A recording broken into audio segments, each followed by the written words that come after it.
வணக்கம் பேசலாம் உன்னை நம் இயேசுவின் பேரால் வாழ்த்துக்கிட்டே வணக்கம். இந்த ஒரு செய்தியானது கடவுளின் முன்னிலையில் செல்வம் இல்லாதவராய் தமக்கு தாமே செல்வம் சேர்ப்போர் இத்தகைய கதிக்கு ஆளாவர். ஒருவனுடைய நிலம் நன்றாக விளைந்தது. அவன் என்ன பண்ணுறான், தன்னுடைய களஞ்சியத்தை பெருசாக்கி எல்லாத்தையும் கொண்டு வந்து ஒப்பிட்டு பேசுகிறான். எனக்கு எந்த காலம் இல்லை, நீ நான் வேலைக்கு போக வேண்டாம், வீட்டில் உட்காந்தே சாப்பிடலாம், குடிக்கலாம், ஆடலாம், பாடலாம், கூத்தடிக்கலாம் என்று தன்னை தானே பாராட்டிக் கொள்கின்றான். ஆனால் ஆண்டவரோ அவனை பார்த்து, அட அறிவிலேயே, இன்றிரவே உன் உயிர் உன்னை விட்டு பிரிந்து போய்விடும்.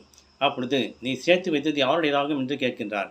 இன்றைக்கு பெரும் பணக்காரர்கள் தங்களுடைய பணத்தை லேண்டிலும் கோல்டிலும் பினாமியா என்ற பெயரில் சொந்தக்காரங்கள் பெயரில் போட்டு வைக்கின்றார்கள். இவர்களை பார்த்து ஆண்டவர் சொல்கின்றார், கடவுளின் முன்னிலையில் செல்வம் இல்லாதவராய் தமக்கு தாமே செல்வம் சேர்ப்போர் இத்தகைய கதிக்கு ஆளாவார் என்று சொல்லப்படுகின்றது. லூக்கா நட்சத்திர அதிகாரம் 12:16 முதல் 21 வரை இவ்வாறு சொல்லப்படுகின்றது. நீங்களும் நானும் எப்படிப்பட்ட மக்களாக இருந்து சிந்தித்து செயல்படும். ஹல்லேலூயா, பிரைஸ் தி லார்ட்.